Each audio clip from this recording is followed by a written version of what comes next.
wasn't the Shazam trailer, but you get a lot of that stuff online, and it's enough to get you excited. So, what do I want to talk about just now?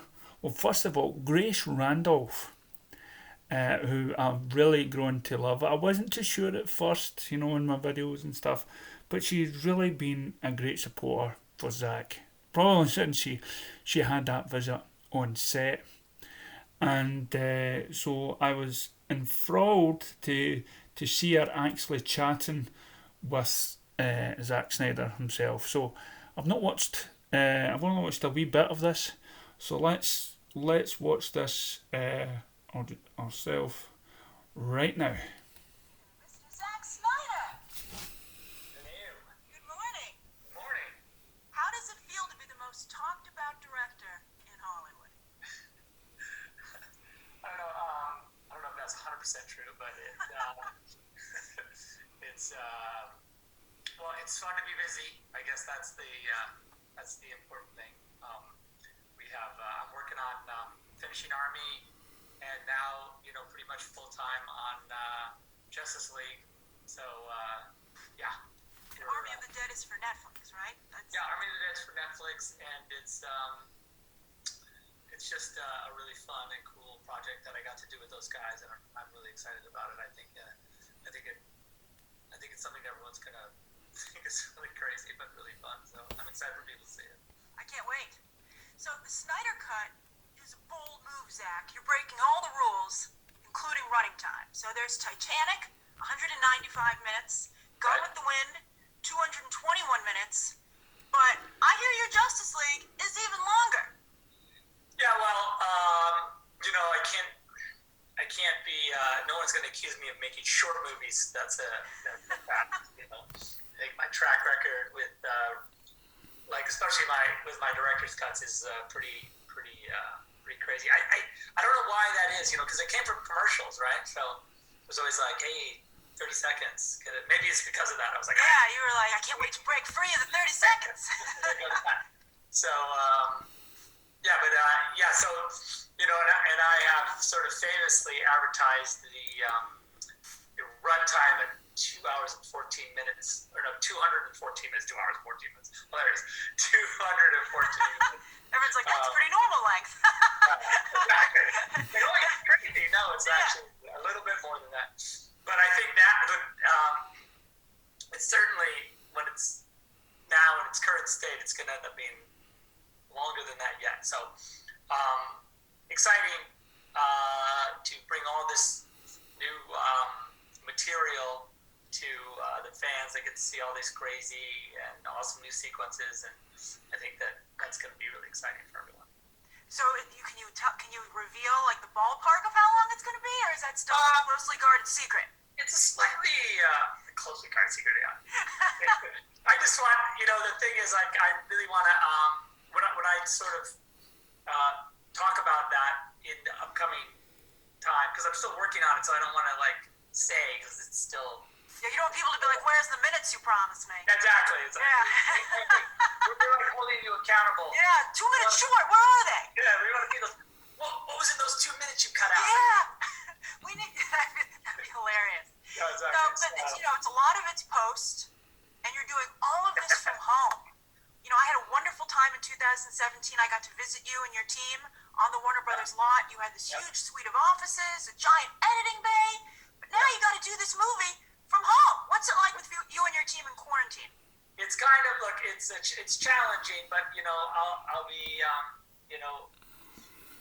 honest about our working situation, and that it is pretty efficient. We've gotten to this point where we can really sort of, I have editorial upstairs, and then downstairs we have like a screening room so we can watch the dailies or watch the visual effects as they come in. And then Dodie and I have like this amazing sort of mirrored editing system, so I can see. Dodie's your editor. Yeah, so I can see exactly what she's doing, and it's a really an amazing technological setup. So it's allowed us. The problem is you can't leave it, right? You don't. Yeah, you'd be like 2 a.m. You'd be like, I have an idea. It's literally that. It's like it's crack of dawn till just, you can never, unless the kids come and drag me out, pretty much, it's good. It's fun though. I really enjoy it. Have you had to call tech support? Oh God, yeah. All the time. That's great. That must be really crazy. Those are our breaks. Those are the breaks we get is when we're like, oh, she's don't work. Now we can go Oh, outside. yeah. Oh, that's go on great. trampoline or work out or Yeah, something. this was just unplugged. Oh, really? Yeah. I thought that was the fix to all technological problems. You just unplug it. Yeah. That's how you fix yourself for a few minutes. So, speaking of secretive, you've only shown your cut to a handful of people, and it's already become legend. That's a lot of pressure. So, what do you feel that the Snyder Cut needs to deliver? Look. Stop calling it Snyder Cut. It's sort of been an amazing, it's been a way to kind of allow filmmakers and storytellers, it's this kind of affirmation of this concept that, storytellers matter, their stories matter. And I think really the big pressure on me is just for it to be exactly true to itself, Yeah. And I know that sounds like obvious, but, we as storytellers and as filmmakers, a lot of time, there's a lot of different powers that push and move and change, what you're doing as you're doing it. But I think with this process and this project, it really is an amazing opportunity just to, and what I think the fans want is just a very pure and exact version of the movie, and that's what I'm doing my best to accomplish. That sounds fantastic. So, also, the fans, what they want to know, there's been a lot of talk about continuity, cinematic universes, right? That just dominates comic book movie discussion overall these days. And some fans have been wondering how, or even if, that your version of Justice League relates to the rest of the DCEU. Care to clarify? No, it's a good question. I mean, we shot the movie in 2016.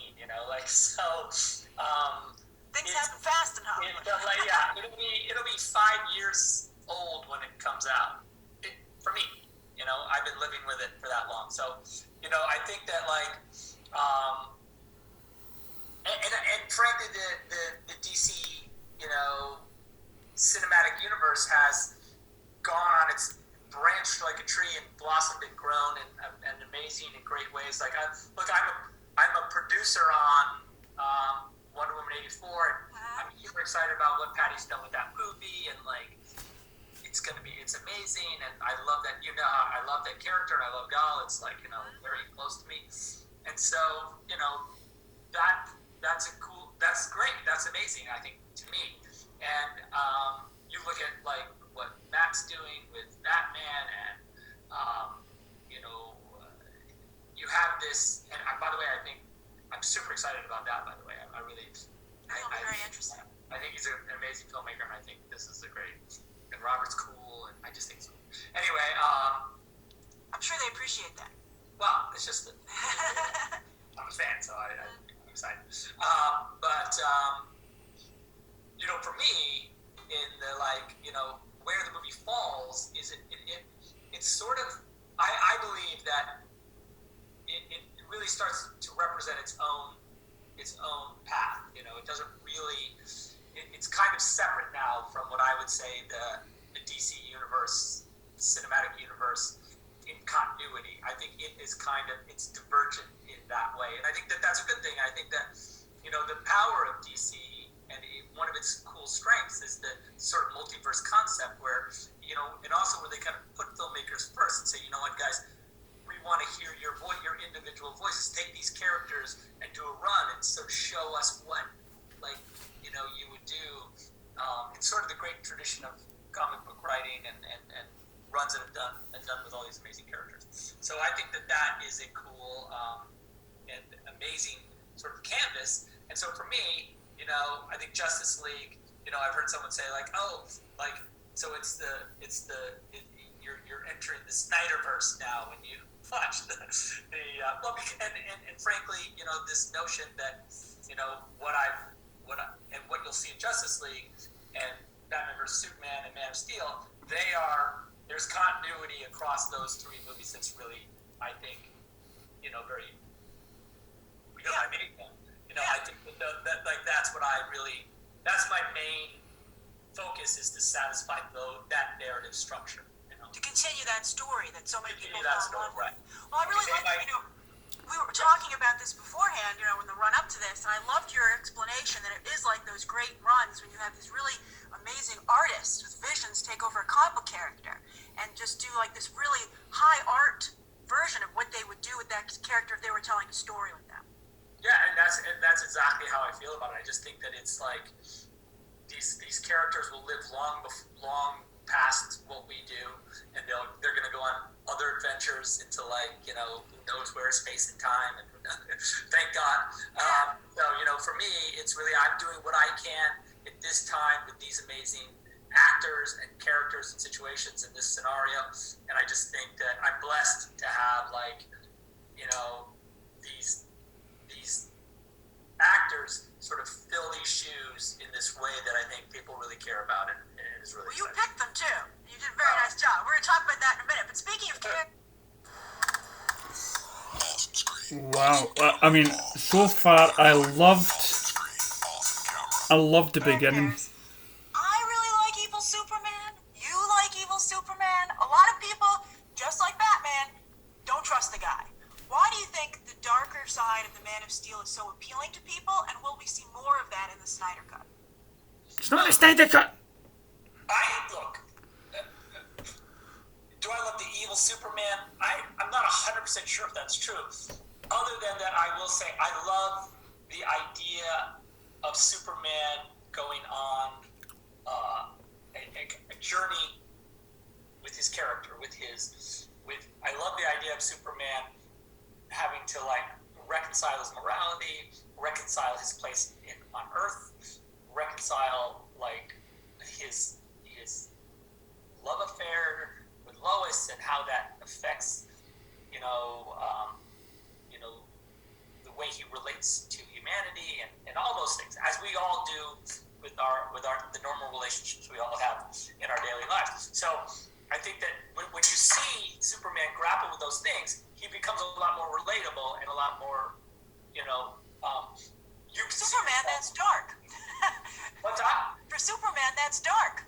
Well, yeah, and I think that's what I'm saying. So, when I see Superman, having to figure out, what to do, I now can go, wow, if I was Superman, I could see, because Superman is such an abstract character in his powers and, what he's able to do, and anytime you can kind of bring him, back down to earth, he becomes a lot more relatable, and I think, and for that reason, more interesting.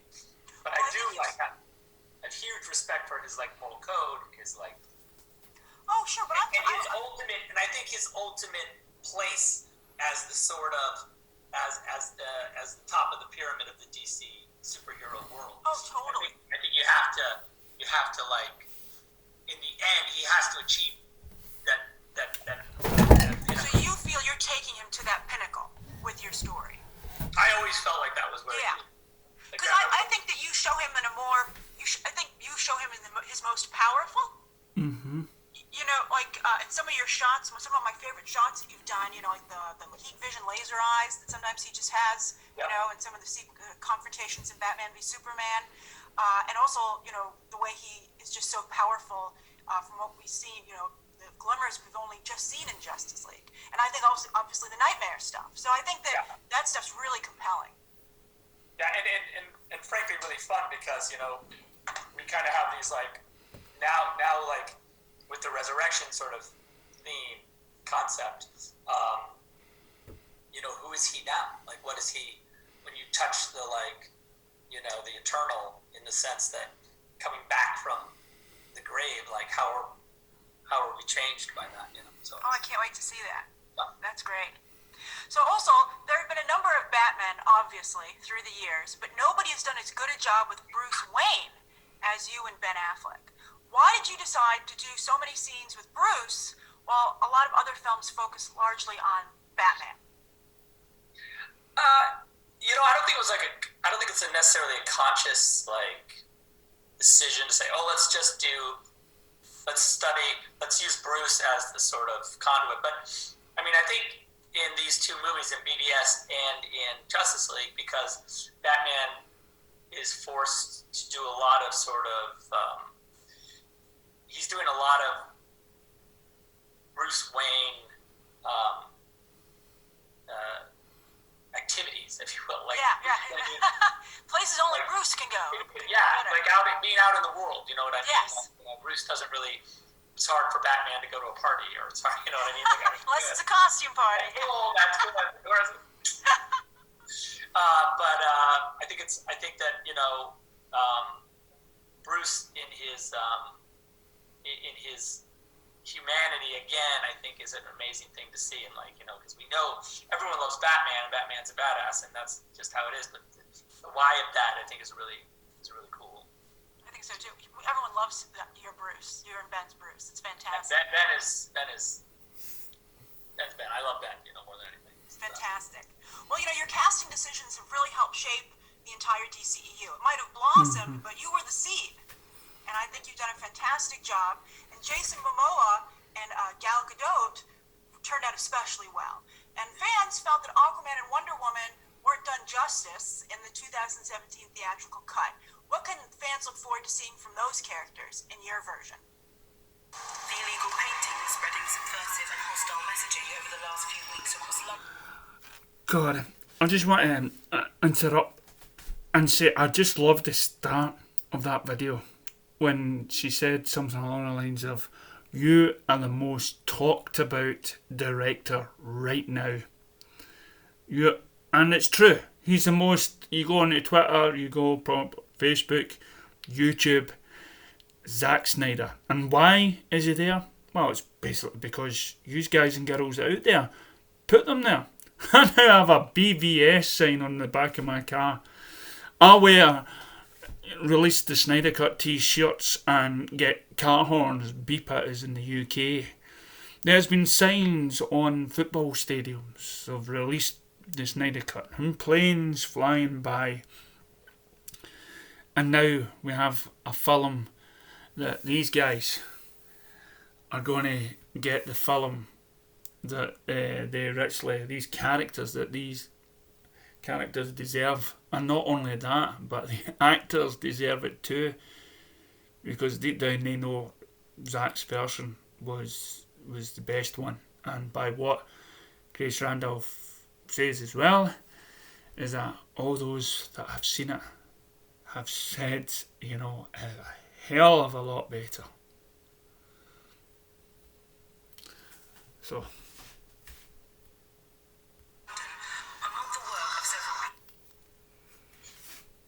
Well, I'm not sure.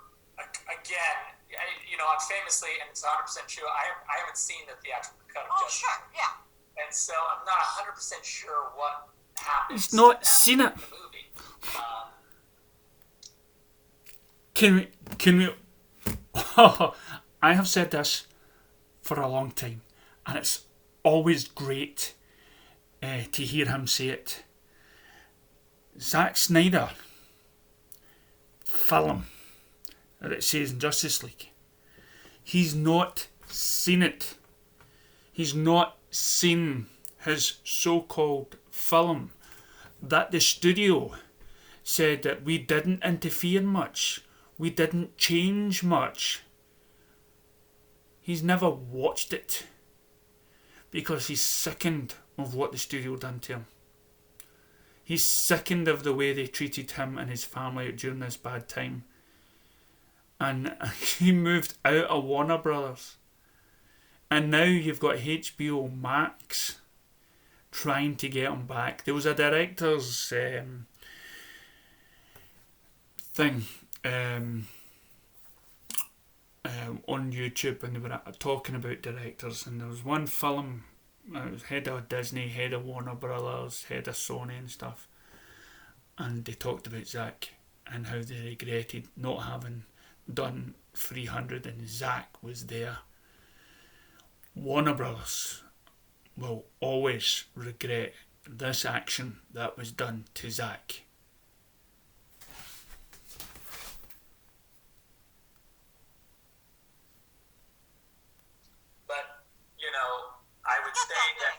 What's that? Forget that thing. We don't care about that old version anymore. But Well, I mean, I'm yours, just saying that yeah, if you make it as a, you know, comparison. Yeah. yeah, I'm not sure, Okay. but I felt like, and we were excited about just how those two kind of loners would have to, you know, be incorporated into this team setting, and like how they would react and what they would do. And meanwhile, you know, Wonder Woman has other things going on as she looks forward to the future, and like what is her place, and is it time to, you know, think about like what she left behind on Themyscira and things like that. Like there's a lot of balls in the air with both of them. So I think it's incredible. It's also funny because Aquaman, the movie, you know, takes place after this movie, Yes. right? But Wonder Woman '84 takes place before this movie, so it's an interesting timeline, if you will. But I do think that again, to try to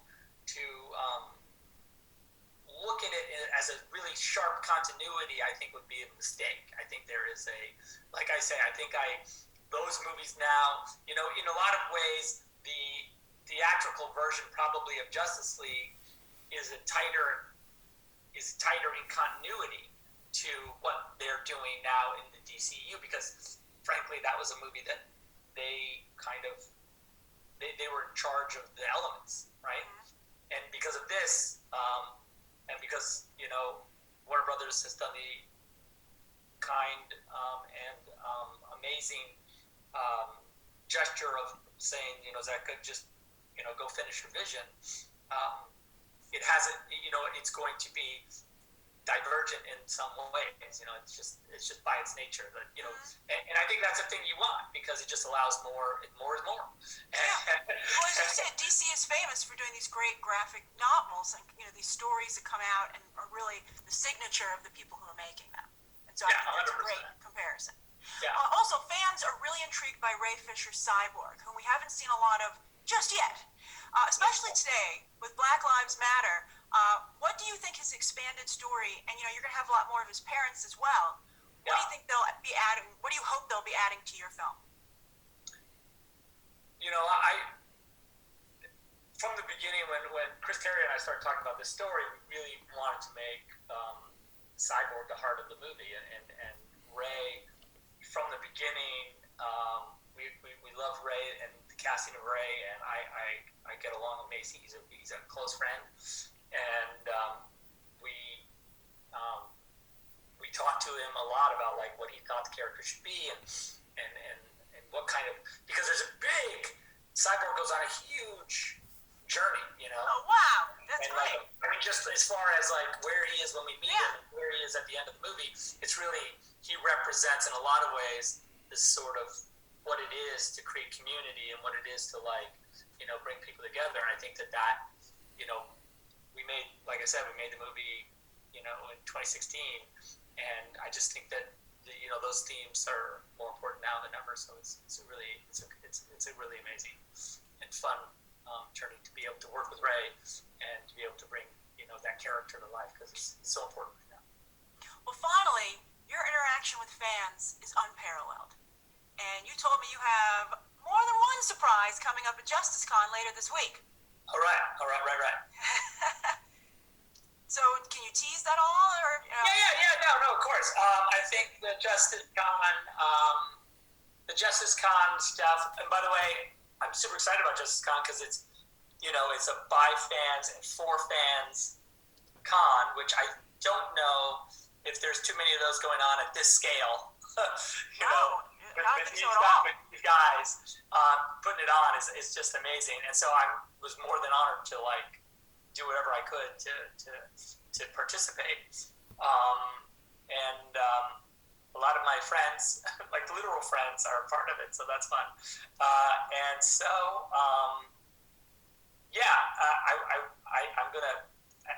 I may show a clip. Maybe. And it is a small clip, but I may. What did I say? It is. Yeah, you might. It may be a small clip. Yeah. And Also, maybe there's another little, like a teeny little kind of another announcement as well, like a little side thing just for the fans. Yeah. And so, not that everything is just for the fans, because I guess it is, but this is cool though. So people might want to tune in. The clip is that's gonna be fun. Oh, that's very exciting. And when is this panel? It's later this week. Yeah, I'm on Saturday. Saturday. Okay, so Saturday. I'm looking for my notes, but I don't I'll have put the information down. Yeah, it's Saturday. I think check it out. I think I'm right after Ray. So That's fantastic. yeah, it's cool. So really, Zach, we're also happy for you, and congratulations. It just can't be said enough. It's too kind. I thank the fans, because without them, like I said, this wouldn't happen. So it's pretty amazing. Thanks, Zach. Thank you for your time. Stay safe. Cheers. Okay, you too. Well. So I hope. Shut up. I hope you're excited as I am. I know there's a lot of YouTubers out there. My old friend, Film Gub, fellow Scotsman, he's going to be there. Chris Wan, Ping. It's times like this. I wish I kept the Facebook still going. But you've got to leave it to the professionals. So, what did you think? Please tune in to Comic Con. Don't make me chase you. See that trailer. Get excited. Share it. Share the video. Share whatever you see to people who are the least interested. Get the word out. This needs to go global. This needs to be big. Because seriously, do we just want one of Zack Snyder's Justice League movies, or do we want to see his whole story? Do we want to see him back in the kill in his own Batman movie? Yes, we do. So, thank you for liking. Thank you for subscribing. Let us know how you're feeling in the comments below. Thank you.